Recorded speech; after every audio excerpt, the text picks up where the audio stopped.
Hello, and welcome to the fourth installment of Spooky Story Time. Today we're going to be talking a little bit about sleep paralysis, but before we get started, let's have a little spooky ambiance. Okay, so let's talk sleep paralysis. Sleep paralysis is not supernatural, but it's something that a lot of us will experience at least a few times in our lives, and some people are unfortunate enough to have it regularly. Even though it's not supernatural, it's still pretty disturbing. So, the first time I ever had sleep paralysis was when I was a teenager.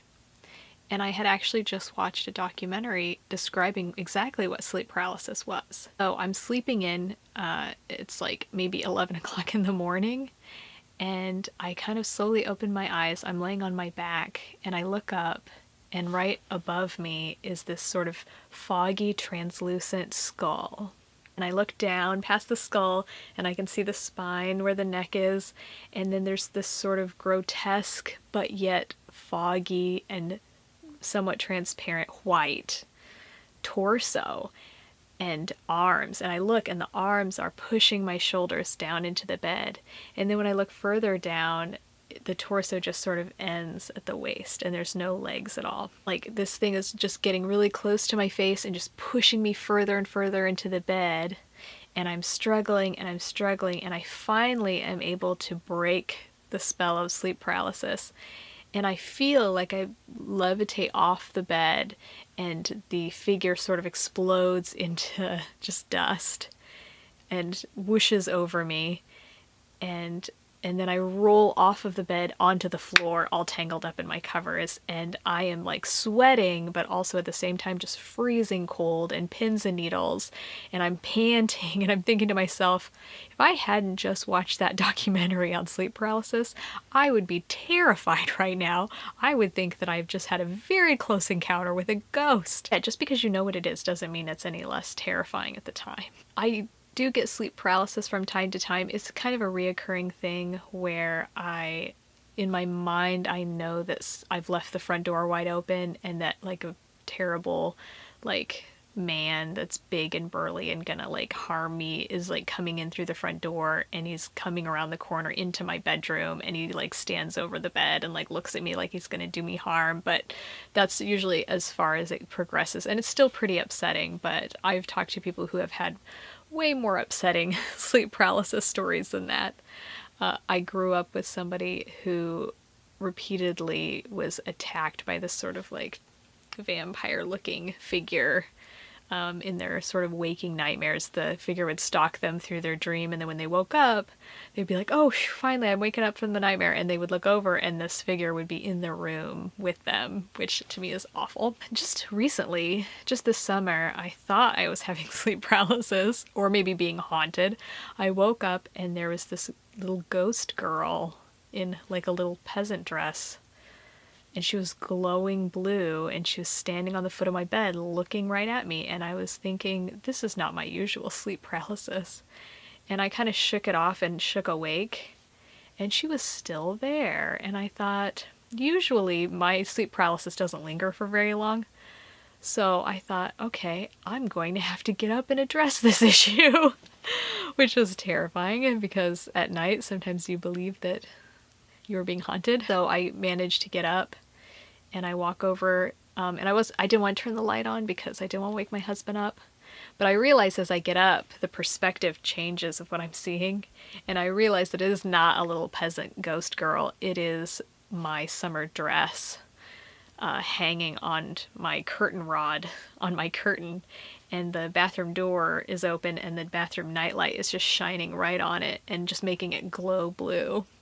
And the way I was lying in bed made the bottom of the dress sort of line up perfectly with the foot of my bed, and my brain just filled in all the rest of the details of it being a little ghost girl. So I kind of laughed at myself, but I was still pretty eked out.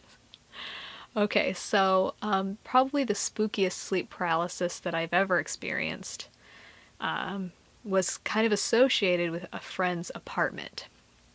So I moved about 4 hours away from the city that I had lived in for 10 years, and I left a lot of my friends, and so I often go back, but I would stay with friends when I go back. And so my friend who had a small apartment, you know, he always offered that I could sleep on his sofa. I'm sleeping on his sofa and I can see his kitchen table. I wake up in the middle of the night, I think is what happens. So I wake up in the middle of the night, yeah, and I look over to his kitchen table, and he has a square kitchen table with 4 chairs all facing each other, but there are figures sitting in each of the chairs. And they're very lanky, and they're just skeletal, but they're just like tan leathery skin just pulled over the skeleton. They're not human, but they're bipedal looking, and their face have no features. It's just sort of skin stretched over a bony face. Spooky zombie characters in the Zelda Ocarina of Time game, I guess, is the closest thing that I could like think of for how these things looked. But there was 4 of them, and they were all the same size, and they all looked exactly the same, and they were just sort of staring at each other and not acknowledging me in any way. And I'm on the sofa and I'm just looking at them, sitting there in the dark, having some sort of really creepy meeting or something. I don't know. So eventually I'm able to pull myself out of the sleep paralysis, and I turn the lamp on behind me.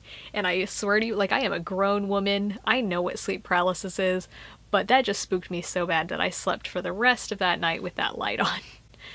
And then in the morning I had to explain myself. That I was a big baby and had to sleep with the light on. So the very next time that I stayed the night over at this place, I went to sleep on the sofa, and then in the middle of the night I woke up. Like, I kind of glance over at the kitchen table, and there are no figures at the kitchen table, and I'm like, oh, that's good. And then I look over right next to me on the sofa, and one of these figures is standing there, standing over and looking down at me. And then when I look up at them, they look at me and they sort of like nod at me.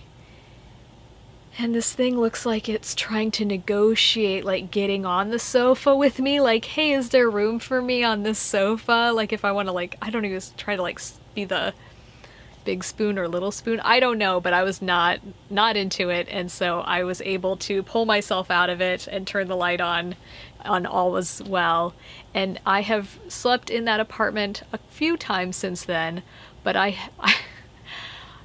just start with the light on now, and I haven't had any other scares since then. But now when I stay over at that apartment, I sleep with the light on the whole night like I'm a huge baby. But those are all my sleep paralysis instances. I am a sucker for punishment, and I think sleep paralysis is super spooky. So if you have a sleep paralysis story and you want to share it with me in the comments, I would super appreciate it. Please feed my morbid curiosity.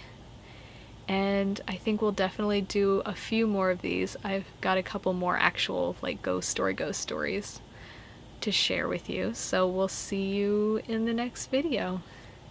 Bye.